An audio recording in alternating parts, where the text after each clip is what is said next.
O sol nasce todos os dias sem cobrar nada. O que a gente aprendeu foi a escutar esse gesto silencioso da natureza e traduzir em energia limpa, que ilumina casas, empresas e sonhos. A energia voltaica é essa tradução, simples no olhar, sofisticada no resultado e profundamente ligada ao futuro que queremos construir. Afinal, essa luz que cruza o céu e aquece a terra também pode ser guardada, transformada e devolvida em forma de energia. É sobre esse encontro entre o sol e tecnologia que a gente começa a nossa conversa de hoje com convidados que têm muito a ver com esse assunto. O primeiro é filho do Joildo Fernandes Costa e da Juscelia da Silva Fernandes Costa. É casado, tem 2 filhos, nasceu em Volta Redonda, no Rio de Janeiro, e mora em Caratinga. Tem 43 anos, é graduado em Engenharia Elétrica e mestre e doutorando em Administração. É professor e coordenador do curso de Engenharia Elétrica do NEC. E seus hobbies são cozinhar e viajar. O segundo é filho de Ailton Buters e da Sirlene Cardoso Majeste Busters. É casado e pai de 2 filhos. Nasceu na cidade de Afonso Cláudio, no Espírito Santo, e mora em Governador Valadares. Tem 33 anos, é graduado em Engenharia Elétrica e pós-graduado em Gestão de Projetos de Engenharia Elétrica e Instalações Elétricas Industriais. É engenheiro eletricista e professor no curso de Engenharia Elétrica do NEC. Seu hobby é o aquarismo marinho. E o terceiro é filho da Dalva Natália Lima e do Jorge Luiz Rodrigues. É casado e tem 2 filhos. Tem 34 anos, nasceu e mora em Caratinga, é formado em Engenharia Elétrica e é engenheiro na empresa Empreender Energia Solar. O hobby dele é eletrônica. Ainda não descobriu quem são nossos convidados desse programa? Não sai daí. Nós voltamos já já e o começo de conversa já está no ar.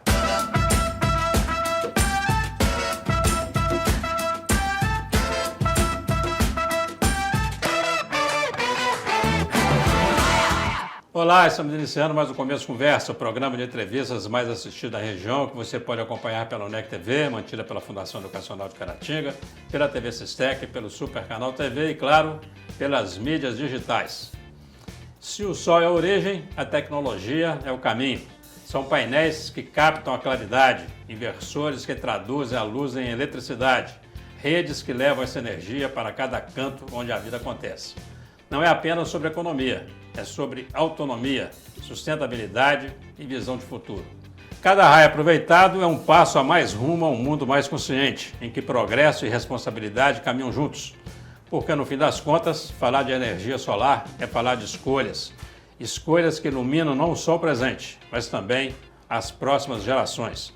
E para tratar desse tema, eu recebo o professor Joildo Fernandes Costa Júnior. Seja bem-vindo, Joildo.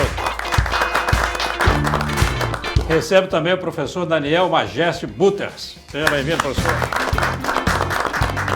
E por último, o engenheiro eletricista na empresa Empreender Energia Solar, Vinícius Murilo Lima. Seja bem-vindo, Murilo. Pessoal, prazer ter vocês aqui no Começo de Conversa. Muito bom recebê-los aqui para falar de um tema tão importante e tão emergente, né?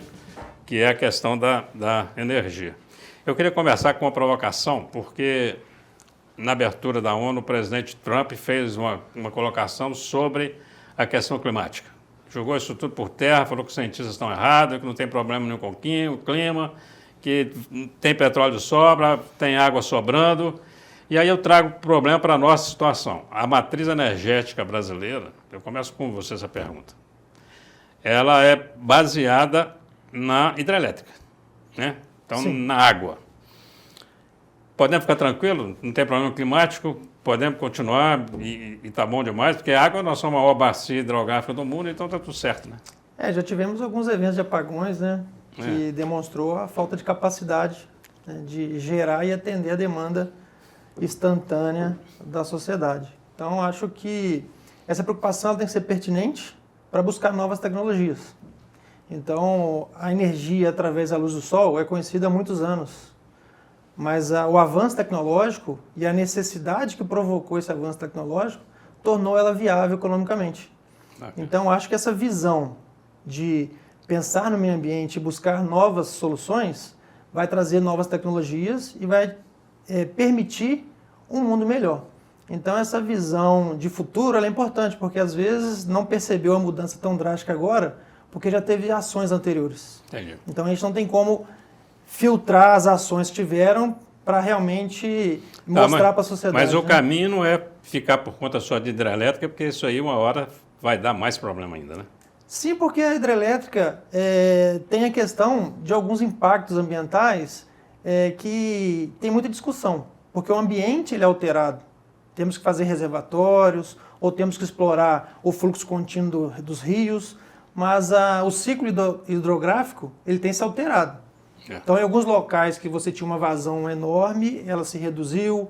Então, ficar só dependendo dessa fonte, você pode não atender a demanda necessária. Então, é importante se preparar para as diversidades que estão previstas, né, como os cientistas têm sempre apontado. Bacana. Aí eu vou perguntar para o Daniel agora, porque aí chega na questão, por exemplo, de energias substitutas, vamos chamar, os substitutivos. Mas o caso, por exemplo, da energia eólica e da energia solar ainda é um processo muito caro. Você vê a perspectiva disso baratear para o consumidor? Fora é cara no sentido de se preparar para receber energia, né? De montar um equipamento, porque não é uma coisa assim, eu quero energia do sol. Exatamente. Pegando um gancho no que o Joildo falou, quanto mais diversificada for a nossa matriz energética, mais segurança energética a gente tem. Porque na ausência de uma fonte, a gente tem o suprimento através de outra, né? E aí você citou a eólica e a solar, a gente aproveita a energia dela diretamente da solar, né? Apesar de que ela é utilizada indiretamente, a energia solar é a energia que move o mundo, vamos dizer assim, até o vento depende do sol, o ciclo da chuva depende do sol, então acaba que todas as energias indiretamente dependem do sol. E aí a captação direta da energia solar para ser injetada na rede depende, né, de equipamentos que utilizem eletrônica de potência, no caso dos inversores, para poder converter ali a energia solar para os equipamentos, né, para a rede elétrica que a gente utiliza, para os padrões que a gente utiliza. A energia eólica, ela também necessita, em alguns casos, de inversores, né, que são equipamentos que utilizam eletrônica de potência, não em todos os casos, mas tem uma complexidade mesmo tecnológica para fazer o aproveitamento dessa energia de forma direta. Porque a eólica até assim, não é só colocar aquele catavento que vai ficar rodando lá por conta dele, né? Não. Porque que tem que ser acionado, você gasta energia para acionar aquilo também. Exatamente. Porque você tem que ter o sincronismo, né? Com a rede elétrica. A rede elétrica ela tem ali 60 Hz, então quando você gera e se conecta a ela, você tem que estar sincronizado ali. E no caso da energia eólica que você falou, em alguns casos existem geradores assíncronos que consomem energia reativa, que é o que você falou.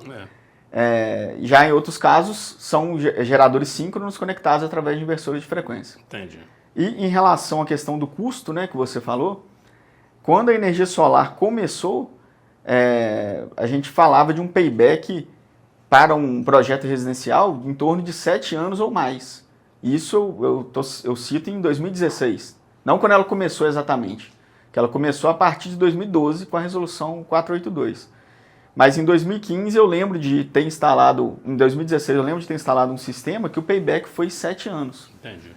Atualmente o payback já está metade disso, 3 anos e meio, 2 anos em alguns casos, para residencial. Para comercial e empreendimentos maiores, o payback pode ser ainda menor. Ô Vinícius, entrando agora na fotovoltaica, por exemplo, teve um momento que parece, né? Pode ser só uma percepção equivocada minha, mas estava assim, todo mundo falando nisso. Eu conheço pessoas hoje que instalou em casa e que está feliz demais porque já pagou o equipamento, a conta dele hoje vem zerada. Tem gente que fala tem que ceder energia, excesso de energia já pode ceder, o pai cedendo para a casa da filha, é cheio de história disso. Mas isso não deu uma parada, não? Como é que está isso? Você acha que é um processo que vem para ficar mesmo, na questão residencial principalmente, quer dizer? Na verdade, agora a gente está num momento que ela está bem aquecida. Está aquecida? Está bem aquecida. Na verdade, igual o Daniel comentou, a ANEEL criou uma resolução em 2012, que é a 482, que aí permitiu você fazer essa conexão da usina solar, né, residencial, comercial, industrial. Então a gente teve um processo de 2012 até 2017, 2018, onde a população, de certa forma, tinha meio que um receio. Não entendia bem como funcionava, se aquilo ia dar aquele retorno, vamos dizer assim, não era uma mentira que estava contando. A partir de 2018, a gente viu um aquecimento muito forte do fotovoltaico. Então, muita gente instalou. E em 2022, a gente teve a mudança, porque em 2012 era uma resolução da ANEEL, então ela permitia aquela instalação. E em 2022, criou a lei, né? A Lei 14.300, que aí a gente teve, vamos dizer, uma segurança jurídica por parte né? Eu posso instalar essa usina e depois de alguns anos não vai acontecer, tipo, parar. Então, hoje a gente tem essa lei que protege o consumidor. Então, na verdade, a gente tem a gente sente, né, dentro do comércio, assim, que a população, de forma geral, já está bem conscientizada em relação ao fotovoltaico e já não tem tanto receio. Então, vamos dizer assim, de 2022, quando teve essa lei, até agora a gente não viu um impacto muito grande em questão de instalação. Na verdade, até aumentando, né?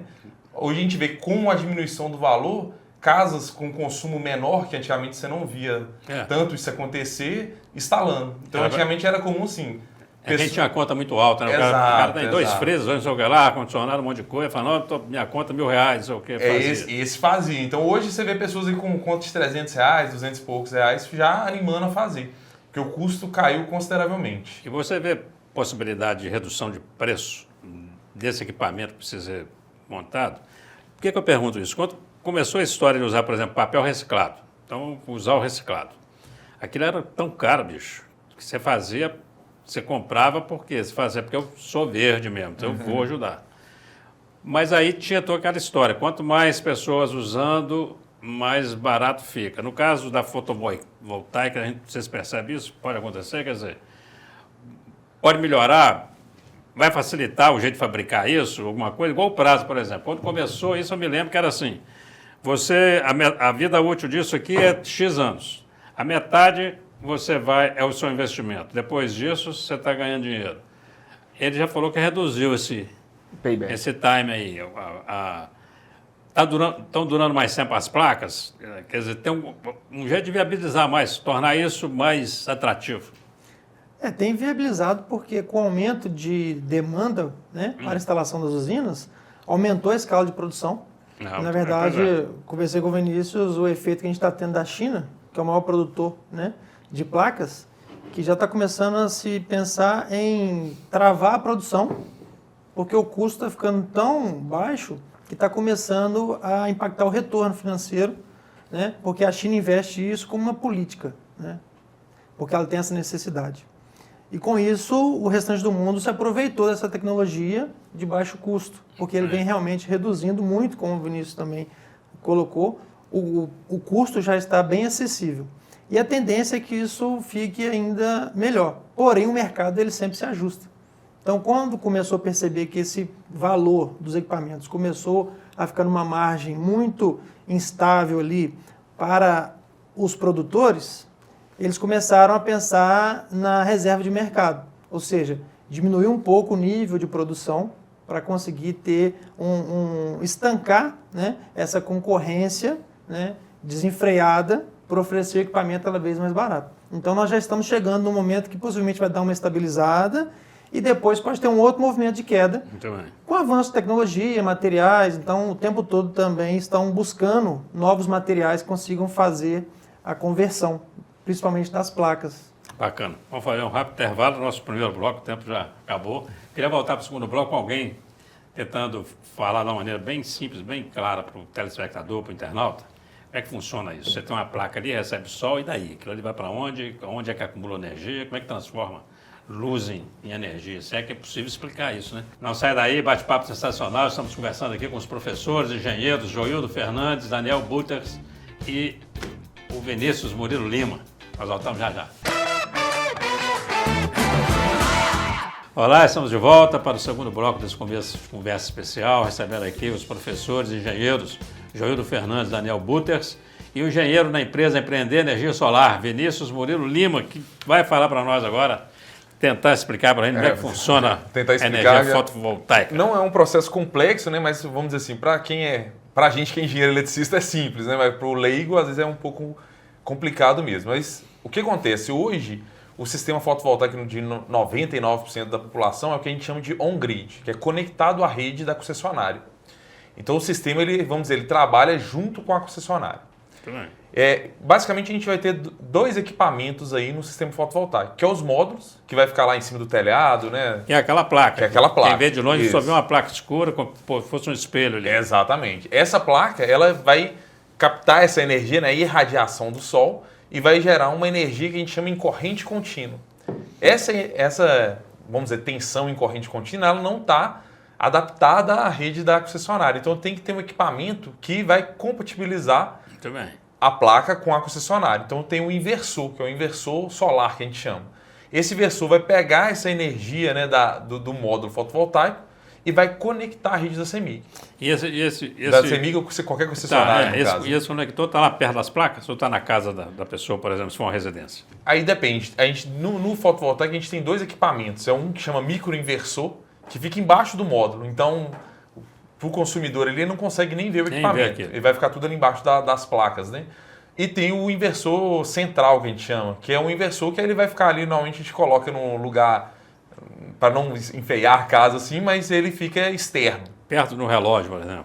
Perto de um relógio, numa lavanderia, num lugar que ele fique com segurança, né? Então, esses dois equipamentos vão desempenhar a mesma função, que é fazer essa conexão com a concessionária. Então, o consumidor, quando faz a aquisição, né, do fotovoltaico, a gente entra com um projeto na concessionária, aprova esse projeto, e aquele medidor ali onde o leiturista faz a leitura do seu consumo, muda. Aí ele passa o seu medidor bidirecional. Ele vai medir o que você consome e o que você manda para a concessionária. Então, durante o dia, você está gerando energia e parte dessa energia você não está consumindo. Então, você vai mandar para a concessionária aquele excedente de energia. Entendi. Então, no final das contas, você vai ver no final do mês lá quanto você mandou para a concessionária e quanto você comprou dela. Porque à noite você não tem o sol, então você vai ter que obrigatoriamente comprar da concessionária. Ah, muito bem. Porque isso não tem uma reserva, então não. Não. Então, assim, entendi. Tudo que é reserva manda para ela. Entendi. A reserva, você não guarda, mandou para ela. Exatamente. Isso vai para ela. Exatamente. Ela te devolve isso à noite, é mais ou menos assim? É como se fosse isso. Mais ou menos Mas vamos dizer, é uma devolução virtual. Entendi. É porque o consumidor assim, tem dúvida que é sempre recorrente. Ele fala assim, eu vou instalar esse negócio na minha casa e a hora que der problema, a CEMIG vai me socorrer? Quer dizer, isso tem uma parceria com a concessionária? Quer dizer, a dúvida do consumidor é, a concessionária não vai me abandonar, porque tem uma coisa que a gente não pode reclamar da concessionária. Em Minas Gerais, por exemplo, da CEMIG é isso. Deu problema, você liga, eles atendem na hora e chega rápido o problema. Então, assim, eles mandam gente rapidinho, você tem um atendimento rápido. Quando você tem solar em casa, e você ainda está ligado à CEMIG de alguma forma, né? Ela dá socorro? Então, é importante que nós temos duas modalidades básicas. O on-grid, que eu estou ligado à rede, então eu não desconecto da concessionária, fica os dois ao mesmo tempo. Então, se está tendo... a luz está chegando nas minhas placas, está fazendo a conversão e está gerando energia. Eu estou consumindo. Por exemplo, se eu estiver consumindo mais do que a minha usina gera, a CEMIG vai estar complementando. Ah, muito bem. Se eu parei de consumir e estou gerando excedente, a CEMIG que vai receber esse excedente, que na verdade o Vinícius falou virtual, porque pode sair da minha casa e para o meu vizinho. Porque meu vizinho está demandando energia, então essa energia sai da minha casa, passa pelo medidor de energia, computa quanto que eu entreguei para a CEMIG, e a CEMIG pega essa mesma energia e já entrega para o vizinho ao lado, porque é interligado. E você tem a opção do off-grid, que aí você está desconectado. Você fica só com a solar. Fica só com a solar. Tá, mas aí como é que guarda a energia nesse Aí caso? surge o ponto crucial que eu acho que em discussão e desenvolvimento atualmente, que é o banco de baterias. Entendi. Porque quando você está off-grid, você tem que ter um lugar de armazenar, para você, senão você vai ter aquela energia só momentânea ali e nos momentos de sombreamento ou de extinção daquela iluminação em cima das placas ali, porque chegou o período da noite, você fica sem energia. Entendi. E aí tem a figura do banco de baterias, que está sendo uma discussão, por quê? Qual que é o atual problema que nós temos? Excedente de geração. Então, vou montar uma usina e vou entregar para a CEMIG. A CEMIG vai falar, não, agora eu não quero, porque eu já estou com excesso de geração nessa região. Então, a tecnologia, ela está baseada nos carros elétricos, por exemplo, que está desenvolvendo já há algum tempo as baterias, e também está servindo para essa revolução do armazenamento de energia. Porque uma crítica que acontece da energia solar ela é intermitente vamos dizer, sazonal. Durante o dia eu tenho a geração, à noite eu não tenho. E à noite, como é que fica? Então, com o avanço da tecnologia das baterias, nós vamos poder armazenar essa energia, tanto dentro das nossas casas, como vai surgir, já tem empresas criando bancos de baterias que vai armazenar essa energia durante o dia e devolver essa energia no momento da noite ou no momento de uma necessidade de energia que o sistema todo está demandando. Entendi. Então, a gente tem esse mercado em evolução constante, sempre aparece um detalhe novo para conseguir ajustar esse modelo que nós estamos implementando, né? Entendi. Daniel, se você tivesse que indicar um desses modelos, qual que você indicaria? Esse Bom, que tem essa parceria com a CEMIG. Primeiro eu queria fazer uma pergunta antes dessa, você responde as duas logo de uma vez. A CEMIG gosta disso, dessa energia solar?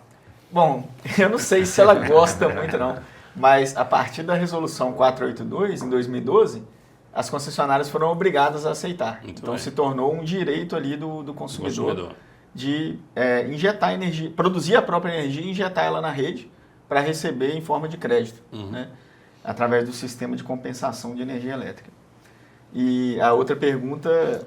Qual desses modelos? O João falou em 2 modelos. Um que sim. você está atrelado à concessionária e o outro que você é independente e você vai armazenar a sua energia. Eu acho que esse modelo conectado à rede é o modelo mais eficiente, atualmente falando, porque a rede se torna a sua bateria, né? Isso viabilizou muito a implementação de sistemas fotovoltaicos e permitiu o aproveitamento da energia solar. Porque se hoje a gente fala aí de um payback de 3 anos e meio, se a gente tivesse que colocar o banco de baterias para utilizar dentro das nossas residências, provavelmente seria inviável. Então a gente não estaria aproveitando a energia solar como a gente aproveita hoje. E também espaço, né? Porque para bateria, você vai ter que, não é uma bateriazinha que nós estamos falando, você vai ter que ter um outro espaço para armazenar isso. O espaço, a vida útil da bateria, que geralmente é menor do que o sistema, então vai ser algo recorrente, um investimento recorrente. É mais dor de cabeça que ir lá pagar a conta, né? Você vai falar, deixa essa amiga, então, fica no meio a meio ali, aproveita esse negócio. E você conectado, você tem a vantagem de usar a rede como uma bateria, ter um menor custo e estar aproveitando a energia solar. Está com 2 fontes simultâneas, né, que é a concessionária e o seu sistema fotovoltaico ali operando simultaneamente. Mas tem algumas desvantagens também. Se a concessionária interromper o fornecimento, você fica sem energia. Pois eu ia perguntar isso até para o Vinícius, mas você já está falando, pode falar. Deixa eu perguntar para ele. Porque é isso que eu ia falar. Eu tenho energia solar, o sol está rachando, minha casa está com energia, a CEMIG resolveu desligar a luz e desligou lá em casa também. E aí você, mesmo tendo o sistema fotovoltaico, você não aproveita essa energia. Porque ele só funciona conectado. Com a bateria você teria. Exatamente, com a bateria você conseguiria operar de forma isolada. Só que operar de forma isolada também não é uma forma segura, porque a CEMIG, a concessionária, ela tem várias fontes de energia operando. Ela tem a obrigação de socorrer. Nesse caso, ela deixa de ter, né? Que você não tem... Agora, se você tiver na sua casa seu banco de baterias e ele der um problema, um inversor, ou qualquer outro equipamento der problema, você ficaria sem energia, né? Bacana. Vinícius, esse sistema fotovoltaico residencial, vamos lá. Quanto tempo, de fato, depois que eu instalo, a vida útil das placas, eu queria saber em termos de anos mesmo. Porque gente fala que é 10 anos, outros falam que é 15, já estou falando em 20. De fato, assim, eu instalei, vou voltar a gastar dinheiro com isso só daqui a tantos anos. E se gastar dinheiro significa fazer tudo de novo, ou não? Não, aí também você vai ter que substituir algumas coisas, ou não? É tirar um equipamento e botar outro novo lugar. Então, na verdade, o que acontece? O módulo fotovoltaico, a grande maioria dos fabricantes, eles dão, vamos dizer, eles têm 2 garantias. Ele tem uma garantia de fabricação, que é porque o módulo ele tem a parte que vai gerar, que é o silício ali, o polissilício, e aí ele tem outros componentes, que é o vidro, o alumínio, que vai formar o módulo. Então, o fabricante normalmente ele dá 12 anos de garantia na questão de fabricação desse módulo. Então, um problema ali no alumínio, um problema no vidro. E ele tem, todos os módulos, a garantia de 25 anos de produção. Então, vou dizer, o módulo, ao longo do tempo, ele vai perdendo um pouquinho de produção a cada ano. A gente fala aí de 0,2% ao ano. Tá, mas então, até 25 anos. Até 25 anos ele garante que você vai ter. Aí ele precisa ser substituído? Aí ele vai ter que ser substituído. Então, não substituído, ele continua funcionando. Na verdade, igual a gente comenta, o fotovoltaico começou agora, depois de 2012, mas existe há muito tempo. Então, existe módulo funcionando aí há mais de 30 anos. É como se você tiver com Corcel Exato. Ele fala, não, rapaz, eu já comprei, comprou o carro mais avançado, ele não faz, o cara tá lá com o CO2 ainda. Ele não faz a quilometragem política com um carro novo, mas ele está andando, então é mais ou menos isso. Pode ser que não seja eficiente, mas né, do ponto de vista econômico. Exato. Bacana. Mais um rápido intervalo, vamos voltar para o terceiro bloco. Aí eu quero falar sobre mercado de trabalho para quem estuda nessa área da engenharia elétrica, do curso técnico em eletrotécnica, né? Isso. Também é profissional que trabalha nessa área. Falar sobre essa questão, por exemplo, alguém falou do carro elétrico, e aí tem computador, airfryer, não sei o quê, todo mundo comprando, gastando mais energia, quer dizer, mais do que nunca, quer dizer, uma fonte limpa de energia, faz sentido ou não? Vamos voltar a falar sobre isso. Você não sai daí, bate-papo sensacional, conversa bacana demais, nós voltamos já. Olá, estamos de volta com o último bloco do Começo de Conversa, e você que chegou aí agora pode acompanhar um final de bate-papo sensacional. Nós estamos conversando aqui com os engenheiros e professores Joildo Fernandes e Daniel Butters, e o engenheiro na empresa Empreender Energia Solar, Vinícius Murila Lima. Vamos falar sobre a questão do mercado de trabalho, né? E eu queria aproveitar para falar mais também, em primeiro lugar, sobre a questão de utilizar um profissional para poder mexer com um assunto tão sério. Porque, assim, não dá para sair comprando. Pelo que eu estou entendendo, assim, tem risco nisso também. Não dá para sair comprando, vou instalar na minha casa, o sujeito vai começa a olhar preço, que é assim que você faz, né? Aí pega o mais barato, não quer dizer que vai ser pior, mas tem que saber se tem um profissional atrás disso. Quem que é o profissional que cuida disso e como é que está o mercado de trabalho para isso? Podemos bater um bate-papo aqui agora, um completando o outro, fica à vontade. Então, nós temos o engenheiro eletricista, que é o profissional habilitado. Engenheiro eletricista. Para responder sobre essa questão porque é uma usina, né, literalmente uma usina de geração de energia elétrica. Independente se é uma pequena residência, ou se é uma indústria, ou se é uma usina no campo aberto, por exemplo, na zona rural. O foco ali daquele empreendimento é a geração de energia elétrica. E nós temos o técnico e a eletrotécnica. Então nós temos esses dois profissionais que estão diretamente ligados. Ligados a isso. Como a gente fala do técnico, tem outros técnicos que têm algumas habilitações que podem fazer uma manutenção, fazer uma intervenção, né? E aí tem outros técnicos. Mas os principais seria esse, o engenheiro eletricista e o técnico em eletrotécnica. Porém, nós podemos agregar outros profissionais. Por quê? A estrutura do seu telhado, ele suporta a usina? Então, nós podemos agregar um engenheiro civil para essa questão estrutural, um engenheiro mecânico para essa questão estrutural, se for, por exemplo, uma estrutura metálica, um telhado que já está ali há algum tempo, precisa de uma avaliação. Mas do ponto de vista da usina em si, o seu funcionamento, o projeto, a construção, ali, a montagem, o engenheiro eletricista é o profissional habilitado para essa função. Bacana. O Daniel é professor no curso de engenharia elétrica, né? Do NEC. Você está vendo a perspectiva boa de mercado para esses alunos? Eu vejo que sim. Se a gente olhar até as pesquisas recentes aí, a pesquisa da Grenner, por exemplo, ela mostra que a potência total importada de material fotovoltaico de 2023 para 2024 cresceu 27%. Então, significa que mais material importado, mais profissionais vão ser necessários para instalar esses sistemas, né? E existe ainda a necessidade de profissionais qualificados, né? Tem muita gente que, às vezes, entra no mercado sem ter a qualificação necessária e acaba colocando em risco algumas instalações, né? Então, o objetivo é formar profissionais que tenham capacidade para atuar, né, nesse setor. Bacana. Não podemos deixar de falar que o NEC, o Centro Universitário de Caratinga, tem engenharia elétrica, um curso de engenharia elétrica, e está lançando o curso de eletrotécnica, né? Sim. Nós temos o curso de engenharia elétrica pelo NEC e o curso técnico em eletrotécnica pela Escola Professor Jair Grosser. Então, aqui na nossa região, nós temos disponível essas duas modalidades para quem tem interesse em atuar, né, nessa área. Importante também nessa questão do mercado é que, como o Vinícius falou, são 25 anos, mas existem manutenções preventivas, corretivas, preventivas, limpeza. Então, assim, é um mercado que depois da instalação, você tem uma demanda, né, de ampliação, não de avaliação. Não instalou e falou, encerrou com esse cliente, não. Vai precisar voltar lá. Até porque um equipamento que ele vai durar por um longo período, se ele tiver uma manutenção preventiva, uma limpeza, uma verificação, às vezes pode identificar uma falha inicial, que não vai levar à perda do equipamento.